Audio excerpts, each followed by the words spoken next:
Bom, nesse vídeo aqui, então, a gente vai fazer a checagem de quem ganhou.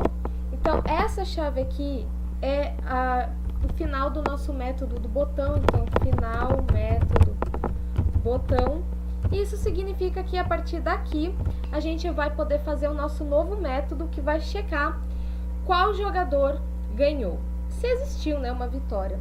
Então, ele vai ser um método sem retorno, ele vai ser void. O nome dele pode ser checagem. E a gente vai passar aqui um parâmetro inteiro que vai ser checagem player. Por que essa checagem player vai acontecer? Ele vai checar para mim se o jogador 1 ou 2 que ganhou, tá bom? Pra gente não ter que ficar configurando tudo de novo. Então, a gente vai fazer da seguinte forma.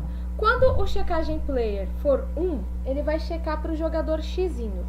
Quando for o checagem player 2, ele vai checar para o jogador bolinha. Então, agora eu vou chamar o nosso método aqui. O nosso método é o checagem. E vai ser 1, que ele vai checar para o jogador 1. Porém, caso ele cheque para o jogador 2, a gente tem também aqui essa opção. Só coloca aqui no nosso else. Beleza. Agora, eu vou criar uma variável de string, que vai ser uma variável que vai conter o texto, se é x ou bolinha, para eu fazer as nossas comparações. Para saber se você está comparando o jogador x ou o jogador bolinha. E também para ele não criar um tipo de erro que eu já vou falar aqui para vocês, que eu já vou mostrar caso a gente não tivesse essa variável. Então, eu vou colocar essa variável, o nome dela, como suporte, tá? E ela vai ser o seguinte. Se o checagem player, que é o nosso parâmetro, for 1, então o nosso suporte vai ser igual a x. Caso não, né, for 2, então o nosso suporte aqui vai ser igual a bolinha. Daqui a pouco eu vou comentar direitinho, né, como é que vocês vão utilizar esse suporte aqui. Se a gente não tivesse ele, o problema que ia dar. Ok? Caso ele fique enchendo o saco aqui por ele não ter algo inicializado, a gente inicia ele vazio também. Também não ia ter problema. Bom, o que a gente vai fazer agora? Aqui eu vou colocar que é final do suporte, tá? Porque a gente vai ter várias chaves aqui, então é bom comentar todas as chaves pra gente não esquecer qual é qual. E eu vou criar um looping aqui, for int, que vai se chamar horizontal. Primeiro a gente vai conferir se o jogador ganhou pelas horizontais. Então, horizontal vai até menor que 8. Horizontal vai aumentar de 3 em 3. Ok? Horizontal ele vai aumentar de 3 em 3, tá? Então, como que eu vou fazer? Eu vou colocar mais igual a 3. A gente está acostumado a sempre fazer o contador mais, só que aqui no caso eu vou aumentar de 3 em 3. Por quê? Ó, vamos ver aqui. Eu quero só verificar as horizontais por enquanto. Eu quero verificar aqui, aqui e aqui. Então, ele vai aumentar de 3 em 3, eu vou ver. Eu vou fazer a checagem aqui. O computador vai começar no 0, ou seja, eu vou estar fazendo nessa linha aqui. Depois, eu quero fazer checagem nessa outra linha, então eu tenho que aumentar mais 3, eu tenho que vir para essa linha aqui, para eu fazer a checagem nessa horizontal aqui. E depois eu quero fazer a checagem nessa linha aqui, então eu tenho que aumentar mais 3. Então ele começa no 0, aumenta 3, vai para o 3, e do 3 ele vai para o 6. Então ele vai aumentando de 3 em 3, e não de 1 em 1, tá bom? E agora a gente vai usar o nosso suporte. Então, se o suporte que tem dentro dele for igual ao nosso texto, que é a nossa array, na posição do índice aqui do nosso computador, horizontal, eu vou poder começar a fazer as nossas checagens. A primeira checagem que eu quero fazer é a seguinte, ok? Eu quero fazer da seguinte forma.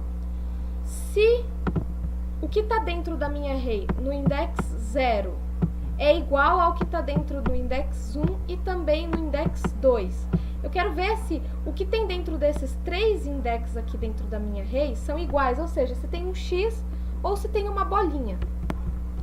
Então, o que eu vou fazer? Eu vou colocar assim, ó, simplesmente outro if. Aí eu vou escrever aqui o texto na minha horizontal, depende de onde está o computador, é igual ao texto da minha horizontal mais 1, ou seja, ó, o meu texto da horizontal está no 0. Se eu adicionar mais 1, eu estou verificando no index 1, certo?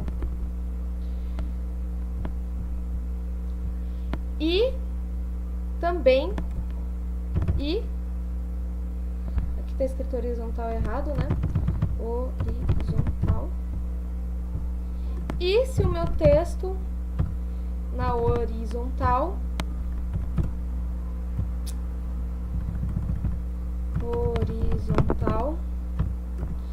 é igual ao meu texto da horizontal aqui, ó, mais 2.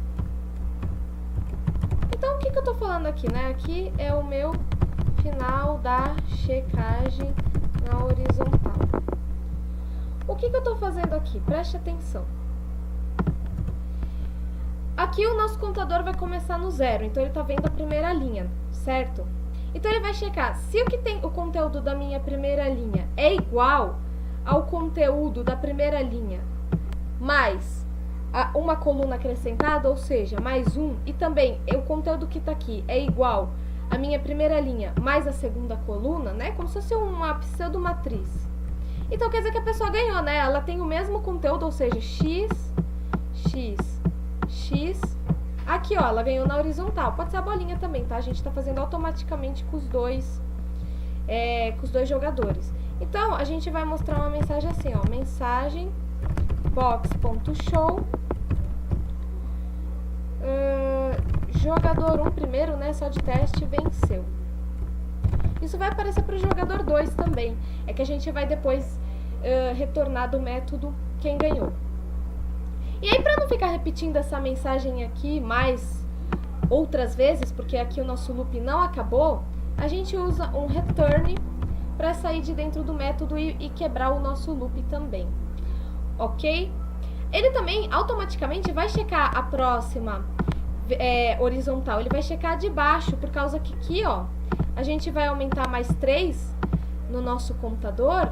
Então, ele vai checar aqui embaixo também. E também vai checar aqui automaticamente. Basta a gente testar então, né, pra ver como ficou. Então, quando eu dou um play no meu teste, ó, eu vou ganhar aqui, como vocês podem ver. Vou colocar aqui e vou colocar aqui. E ele aparece essa mensagem, né, jogador 1 venceu. Se a gente testar também pro jogador 2, que é a bolinha, olha, na linha de baixo pode ser. Aqui, ó.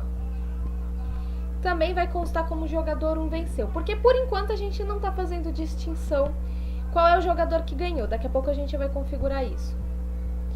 Ó, e vocês podem ver também que se a gente fazer na próxima linha também, que é o nosso último teste, também funciona com a próxima linha. Ele está fazendo com as 3 linhas na horizontal. Ó. Também aqui, ó, se a gente ganhar aqui, ó, ele também escreve que o jogador 1 ganhou. O que aconteceria se a gente não tivesse o suporte, né? Ó, a gente tá checando aqui se os textos, né, o conteúdo que tá dentro das nossas arrays são iguais. Isso significa que se a gente iniciar o jogo, automaticamente todas elas vão estar iguais, porque elas estão vazias. Estando vazias ou não, elas estão iguais, certo? Então, quando a gente usa o suporte, a gente tá colocando que o suporte é X ou bolinha, depende de qual é o jogador que está jogando. E a gente está falando assim, se o suporte for igual ao que tem dentro no conteúdo da nossa array, ou seja, o X ou uma bolinha, aí sim ele vai poder fazer essa verificação. Caso não, ele não vai poder fazer essa verificação. Se os botões estão todos vazios, automaticamente ele entende que eles estão com um conteúdo igual. Então, mesmo se você não começasse o jogo, não começasse a jogar, só desse um play, ele ia dizer que alguém ganhou, porque ele ia entender que todos os botões estão com o mesmo conteúdo, que é o conteúdo vazio. Então, a gente utilizando o suporte, a gente acaba com esse problema, dizendo para ele, ó, você só vai entrar dentro desse if aqui, se o que tem dentro do suporte, né, que é um X ou uma bolinha, depende do jogador, for igual ao array.